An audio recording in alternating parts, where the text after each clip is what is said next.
While we may not be able to hold these people accountable in any court on earth, it is our job to better understand the past so that we can be more prepared for what actions come in the future. Which let me highlight now to cover all of my bases. These are all jokes. Everything that I'm saying is a joke. This is all irony and satire and in Minecraft. And if I ever unalive myself, no, I didn't. So to go ahead, cover all my bases. I do not want to unalive myself. I'm a great swimmer. I do not look like a deer. Is there anything else I'm missing? Any of you covering Sam Bankman-Fried? I haven't looked at that in months. I just heard they dismissed the charges against Bankman, right? Yeah, he just walked. Yes. Yeah. Did he walk, really? Yes. Yeah. Yes. Because the federal government has decided to honor a treaty between us and the Bahamas. Right? Or, they just dismissed the one charge. Right. But a pretty major one. Serious charge. Yeah. Well, the campaign finance violation, I mean, I don't know if it's the most serious charge. It's okay. So they dismissed the campaign finance charge. Well, which coincidentally would have a plethora of wonderful discovery, wouldn't it? Isn't that a nice charge to dismiss? I mean, if we're going to look at all the charges out there and people who could be affected, I would think, maybe that would be the charge I would be dismissing. Or am I just too conspiracy minded? Makes sense to me. Minded. Conspiracy minded usually just means that you're 6 months ahead of the news. So Flashback. And now we're finding out that the guy behind it, what's his name? I know it ends in Freed, and I know his hair looks kind of like mine, which is already 2 strikes against me. Help us out, make sense of what's going on, and the hush-hush aspect to what might be going on behind the scenes with this individual who seems to be wickedly politically connected. Yeah, I might do a whole separate hush-hush, which you can find at vivabarneslaw.locals.com. Hush-hushes are alternative narratives to the official narrative throughout of major events through history and sometimes even predicting future ones. So this is a case that's got all kinds of components. So you got cryptocurrency, you got a guy who died in the Caribbean predicting that something was wrong in a certain way in the suspicious circumstances. You have allegation, you have unexplained sources of original investment income. You have prominent Democratic donors and Democratic PACs and Democratic leaders of the would-be crypto regulatory space at the Commodities and Futures Trading Commission, as well as the Securities Exchange Commission, the CFTC, and the SEC. You have Tom Brady and major actors and major personalities who have been involved in marketing and publicizing it, even a basketball NBA stadium in Miami, no less. You got Bahamas, you got Argentina, you got Dubai, you got Hong Kong. So you got a little bit of everything. And you even have Ukraine that makes its necessary cameo appearance in any allegation of criminality or money laundering. So the short version of what took place is that this is the second largest crypto exchange for a lot of non-Bitcoin, often not even Bitcoin. It's more these other digital coins, some called stable coins, some called altcoins in the blockchain-derived space. And this guy was he's the son of a prominent tax lawyer, tax law professor at Stanford. His mom is also a Stanford law professor. His aunt is on the World Economic Forum and is one of the leading public health people in the world. And just to stop you there, when you say on, we're not talking featured on the website, actively involved in policy at the WEF. Oh, absolutely. Absolutely. One of the people they promoted more than anyone over the last half decade. Mm-hmm. This is a guy who graduates from MIT, goes and becomes a quant. That's a derivatives analytics, data-driven trader at a small boutique firm. And then a few years later, pops up on the crypto space. And suddenly he's getting big investors and big investments. He's making all kinds of money. Supposedly he's doing it arbitraging Bitcoin between the United States and Japan and other places. But when people have tried to find out what his original source for all his money was, it's always been vague and obscure. This is a case where Theranos meets Jeffrey Epstein in many aspects, as others have commented upon, even to the point of sex scandals and the like. Sex scandals, Caribbean islands, you have all of that dynamic, allegations of blackmail and extortion lurking. in the backstory as well. Even some suspicious suicides of whether a particular crypto individual was talking about this man. So Samuel Bankman-Fried, SBF as he's more popularly known, pops up on the scene in 2019, forming FTX, a crypto exchange, the goal being and offering things that some people at the time said seem a little suspicious. The goal was to get one of the great famous crypto frauds was actually a Canadian years ago. It appears that this guy just replicated a lot of what he did. How do you get other people's money? Well, you promise them things that sound too good to be true. So he was promising 8% rates of return that didn't quite make sense. Just deposit your crypto here and you'll get a great rate of return, and will help you leverage so that you can bet on other cryptos at 3x up to 10x levels. And a lot of people were, certain people were skeptical, but not Silicon Valley, not the Democratic Party political establishment, not the folks at the SEC or the CFTC, because this kid was wired and everybody connected to him was wired. They were MIT connected, SEC connected, CFTC connected, Biden administration connected, Silicon Valley connected. His father's a high-end tax lawyer, law professor, also clinical psychologist, reads like a Mark Robert novel in that aspect. And this guy sets up a very complex set of entities that look like Daddy had some help. Going from Hong Kong to the Caymans to the U.S. in ways that a lot of people found too Byzantine to even figure out exactly what was connected to what. The CNBC promotes him. Jim Cramer calls him the next J.P. Morgan.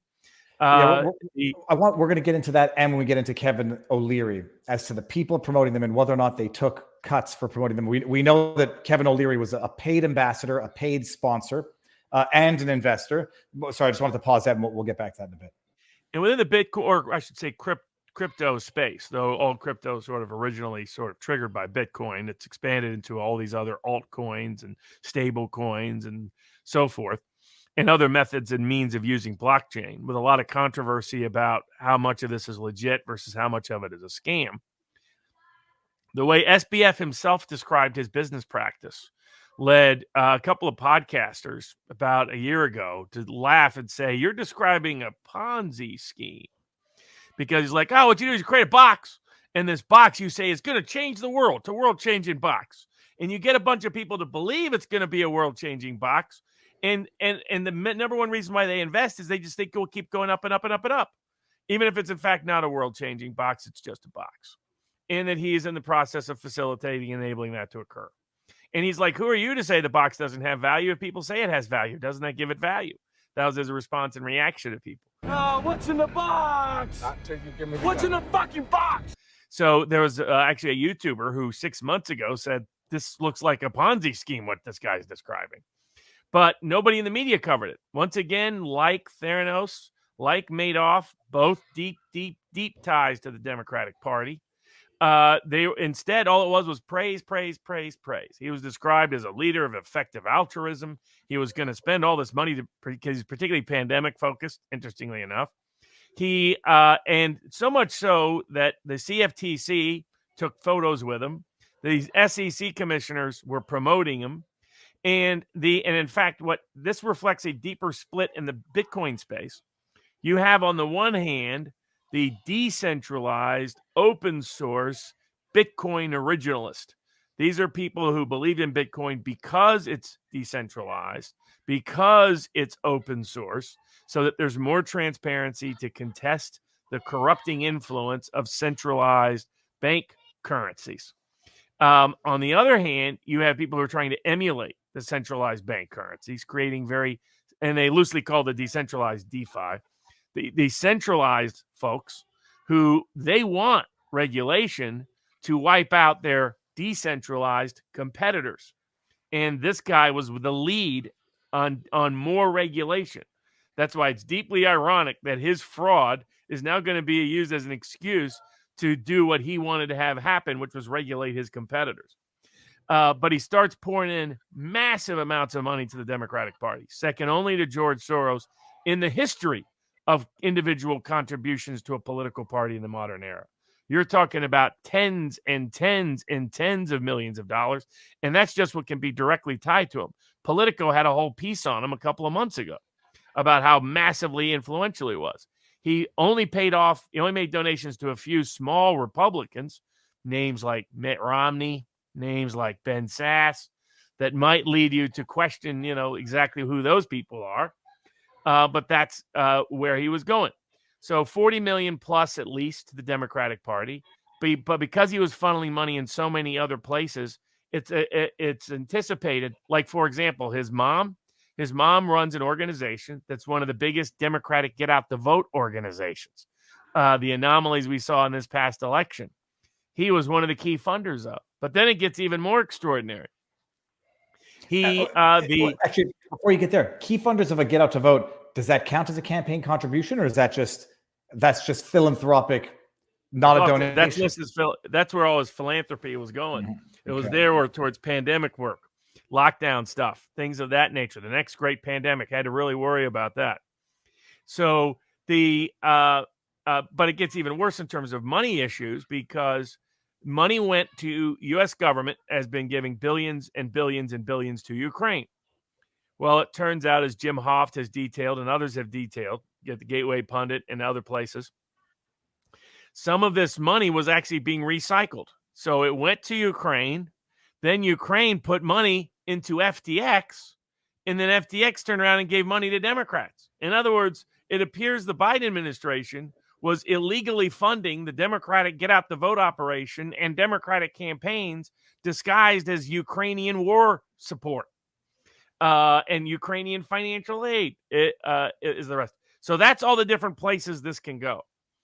The part of the story may or may not be connected to an unusual death in the Caribbean, Puerto Rico. One of the crypto guys, one of the lead crypto folks, put out a weird tweet that said that he was being targeted by intelligence services because he stumbled into this scandal in the crypto space that concerned sexual scandal, Epstein-style sexual scandal, etc. A day or two later, they find him dead on the beach in Puerto Rico. Apparently, the official narrative is going to be he went out and drowned himself, which is an interesting thing. One of this guy's icons was a guy who was also one of the great crypto guys. And a lot of people in the crypto space are Julian Assange-ish.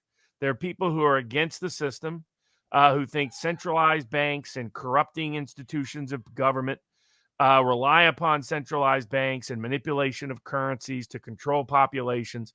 And their reason to be in the space is not just financial, but is often primarily philosophical. And for them, they're fighting the system. And one of this guy's icons several years ago died in an odd train accident. The official narrative was kind of like the Gary Webb, he shot himself twice in the head narrative. They claimed suicide. They claimed he committed suicide by walking in front of a train. So apparently that's what happens in this crypto space. You say, hey, I think the government's out to get me, and then you commit suicide in the weirdest ways anybody's ever heard, like walking in front of a train or drowning yourself in a rough ocean. A couple of brutal ways to die. So, but not long after that, guy died in the Caribbean. A few weeks later, a story leaks, and the story shows that there's deep overlapping connections between FTX and the trading business that was supposed to be a separate business, and that basically the money on the books is all their own printed money. He's pretending to be a bank. And the guy's name is Bankman. So, it's part of his name, So the, Bankman-Fried, one of those two, you can't trust people with two last names. Just saying. That's just a general rule. Word of the wise. But and as to those people who died, remember eternal truth number 2, Epstein didn't kill himself. It might be applicable in both of those contexts. But basically, it turned out he didn't have as much assets as they said. And what the assets were commingled between the two businesses. And not only that, the assets are their own assets. It's like they're printing their own money and claiming, it's worth X, and boom, like his little box analogy. So that triggered a lot of concern because a lot of people had their money in it. And he's got a bunch of money. He's as part of Robinhood. He tried to buy part of Twitter with Elon Musk. Elon Musk thought, this dude's a little weird. That's Elon Musk saying somebody's weird. But he was like, something's off with this guy. No go. And but he has money in all kinds of other aspects of the crypto space. He was trying to get regulation imposed so the government could take over it and greenlight the path for central bank digital currencies as the practical alternative to Bitcoin and everything else, as to how they're going to pitch it and portray it. And it turns out he's got major money issues with all these businesses. So Binance comes in and says, we're going to dump Binance's main competitor comes in and says, well, we're going to dump what we hold in this because we don't trust what's going on. And all of a sudden there starts to be a bank run, so to speak, on this sort of fake token, this box of no real value. And they sort of try to put a halt to it by saying, hey, we'll buy it back at 22, which lets everybody know what their margin call is, because what they've been doing is using this as an asset to borrow money from other people.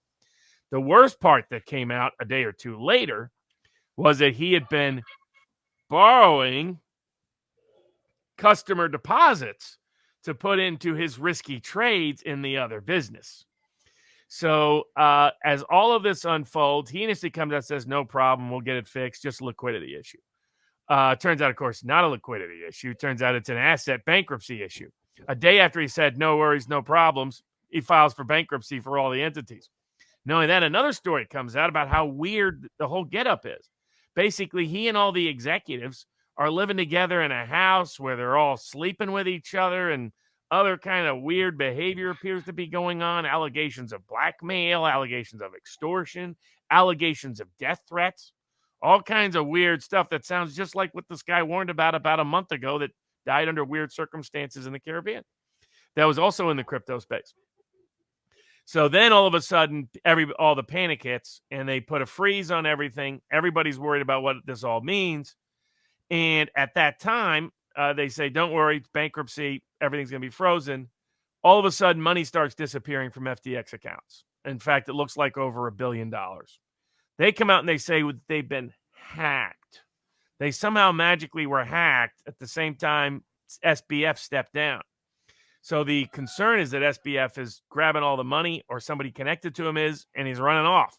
And then Sam Bankman-Fried, the former CEO of crypto exchange FTX, was arrested in the Bahamas last night. This just hours after telling several thousand people that he didn't think that he was going to get arrested. Which I will say, I think the one accusation you can't make against Fried is that he does not have blind confidence. Because it's not exactly a mystery of why he's being arrested. He's been accused by nearly everyone of fraud for how he handled customer funds at FTX. And that's just not random Joe Blow opinions. The SEC agrees with that assessment based on their just unsealed indictment against SBF. They're hitting him with 8 charges, 2 for conspiracy to commit wire fraud on customers, 2 for the same thing but against lenders, conspiracies for commodities and security frauds, money laundering, and conspiring to defraud the U.S. and violate campaign finance laws. The question is, will the media, will Congress, will some smart prosecutor dig deeper to find out the degree of Democratic ties to this, or will the corrupt politicians use this as their excuse to grab even more power when the problem is concentrated power to begin with?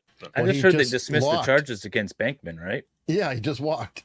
I am further emphasizing that everything I just said was in Minecraft as a joke. It's all part of a big satire post that I'm doing right now, and none of it's real.